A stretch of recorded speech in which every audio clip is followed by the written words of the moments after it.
Kyle, how much do you think this team grew over the fall? I think, everybody grew a lot. I mean, there's a lot of guys, a lot of new faces, a lot of new pitchers. But our freshman class is really good.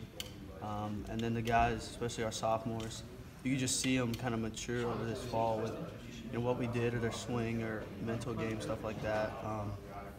They've really done a great job. Everyone's bought in to what we're trying to do with our culture. And so everybody's just really grown a lot this fall. Last year put a beating on you physically, as many games as you caught? Nah, not really. I mean, it gets tiring at times, but I mean, we have Travis, our trainer, does a really great job of keeping our bodies healthy, and just you really got to focus on stretching and keeping your body in shape. Catching a lot of games it's tough, but I mean that's what I signed up for, so that's what I want to do, and you just kind of grind through it. When you guys lose the bats that you're losing this off season, do you put any more pressure on yourself that you got to be more of a guy on the offensive side? You want to, because it's like, man, we're losing two guys that hit almost 40 home runs together. So I don't think you necessarily need to try to do that, because that's not going to happen. What you got to do is just try to just stay within yourself and realize that instead of hitting home runs, doubles, singles, that's that kind of thing. Driving in runs, you can't try to be somebody you're not. And I think that's this team.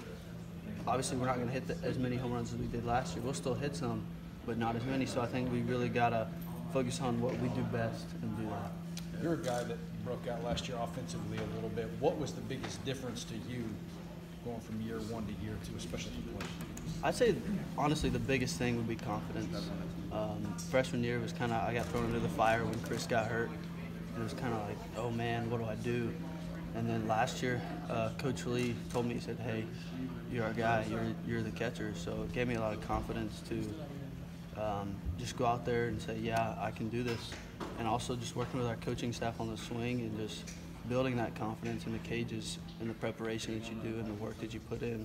So that's probably the biggest difference. We're hearing Sharp had a good fall. What have you seen from him and some of those other young pitchers over the fall? I mean, they just have a lot of maturity for guys that are that young. You don't see that at a lot of pitchers. Just the ability to throw the pitches where they want to, or off speed and 2-0 counts, 1-0 counts, just to get ahead or get back even. And they just do a great job of their location and buying into what our coaches are telling us. The way last season ended, how much motivation is that giving you and the team as a whole as you go into this year? That's even last year, the past 2 years, it's been the same thing. And it gives us a lot of motivation just to say, that's not who we are. It's not what we want to be identified as. So it definitely just pushes us in everything that we do, just to work harder in the weight room, on the field, off the field, because we don't want to feel that again. You talked about working on your swing. You have a great gap-to-gap kind of bat. But so what have you worked on? Last year was more of the bat path and things like that. Like you said, driving ball gap to gap. This year it's just working on, how can I take that and build off of it. We don't want to change anything, but you want to make it better. And so just trying to maybe drive the ball a little bit more, load a little earlier, be more on time, just little things like that. As a catcher, how do you have to change with the new pitchers coming in, and how do you have to change your defense? Well, you have to adapt to how they pitch, with my setup or the way they're throwing, the way their ball moves. You got to know each pitcher, and that's just a lot of practice. Because one guy's ball might move this way, the other one might go the other way. So you just got to know what they're trying to do as pitchers and what they do well. And once I really learn and build a good relationship with them, my job is to help them throughout the game. It's not just them out there on the mound. I got to help them too.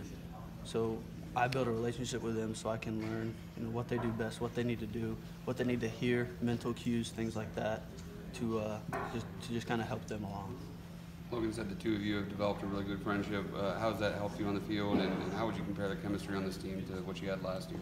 With me and Logan? Oh, just the chemistry on the team. Yeah. I mean, last year we had good chemistry, but this year, just throughout the fall, you could tell that it was something that we hadn't seen in a while, and it was just pretty awesome to see these guys. You can go in the locker room, and everybody's talking, having a good time. There's no arguments. There's no nothing like that. We all get along and hold each other accountable, and I think that's what's going to make us a really good ball club this year because, you know, this constructive criticism kind of thing, it's not like, oh, this guy's just telling me this. It's he's trying to help me out. And I think once you learn that, that's really where we get, we're able to build on our chemistry.